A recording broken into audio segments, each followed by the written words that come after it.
Les bambous, dans les bambous là. Il va remonter les... Regarde les bambous, ils bougent. T'as vu? Il est là. Regarde, là.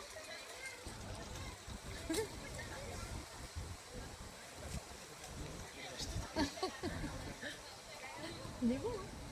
Enfin, elle est belle. Il est où, monsieur, qui leur donne à manger? Il fait haut, hein? Regarde, regarde, elle.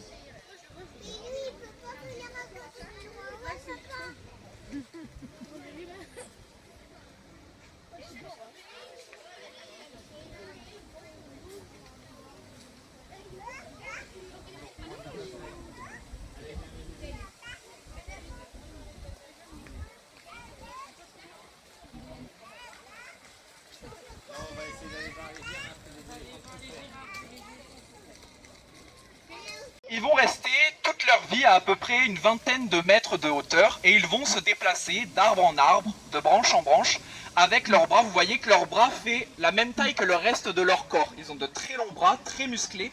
Et on appelle ça, ce déplacement, donc avec leurs bras d'arbre en arbre, on appelle ça la brachiation. Eux, c'est comme ça qu'ils vont être à l'aise. Sinda, Saika. Territoire.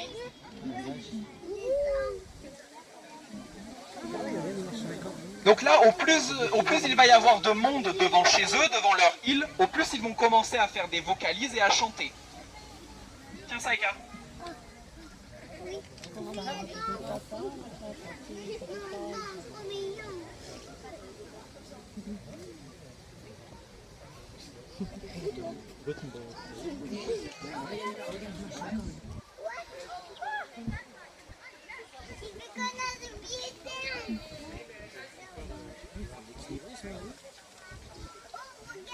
Alors, feuilles. Alors, avec les feuilles, il peut y avoir quelques baies, quelques petits fruits, mais ça va être principalement des feuilles et des branches. Donc ici, en plus des feuilles que va leur apporter leur parc naturellement, nous on va complémenter en fruits et en légumes, surtout en légumes. Pourquoi est-ce que je dis surtout en légumes? Parce qu'il faut savoir que tous les fruits qui sont commercialisés pour nous les humains, au fur et à mesure des années, on les a fait pour notre consommation à nous, c'est-à-dire de plus en plus sucrés. C'est-à-dire que les fruits qu'ils vont trouver eux naturellement en Indonésie, dans les arbres dans lesquels ils vont pouvoir vivre, ça ne va pas du tout avoir le même apport calorique que nos fruits que l'on va leur donner à eux. Donc on leur en donne un petit peu quand même, mais ça ne va pas être le principal de leur alimentation. Là aujourd'hui pour leur goûter, j'ai un petit peu de fraises, un petit peu de pommes, et après ça va être du radis, concombre, carottes. Mais bon, elles n'ont pas l'air très intéressées. Donc là elles vont commencer à chanter. Pourquoi? Parce que comme je vous disais tout à l'heure, il y a de plus en plus de monde qui reste statique devant chez eux, donc éventuellement un danger en approche, donc on va défendre le territoire. Alors attaquer, c'est vraiment si jamais nous on va aller sur l'île pour les attraper, mais il n'y a pas de raison qu'elles attaquent sinon. Voilà, c'est pour prévenir qu'ici c'est chez elles. Et à partir du moment où dans le milieu naturel, si un siamang entend le chant d'un autre siamang, c'est qu'il est sur son territoire, donc il recule. Donc dans le milieu naturel, ce sont des animaux qui vont être... Ces singes-là, ils auront toujours la même tête. C'est tout simplement leur tête à eux. A l'inverse, un petit peu plus loin sur le chemin de visite, juste avant les éléphants, vous allez avoir les chimpanzés.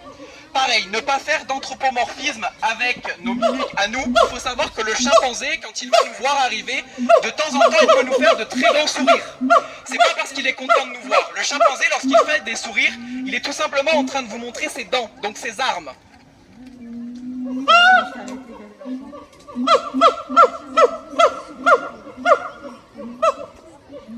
Et donc, il faut savoir que ces siamangs aujourd'hui, ils sont... Sinda ? Ces siamangs aujourd'hui, ils sont en danger critique d'extinction. Car malheureusement, à cause...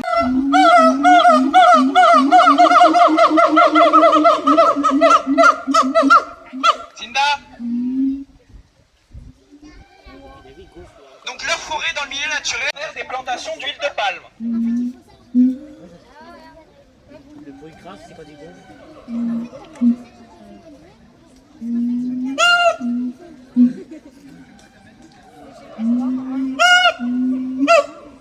c'est pas très grave.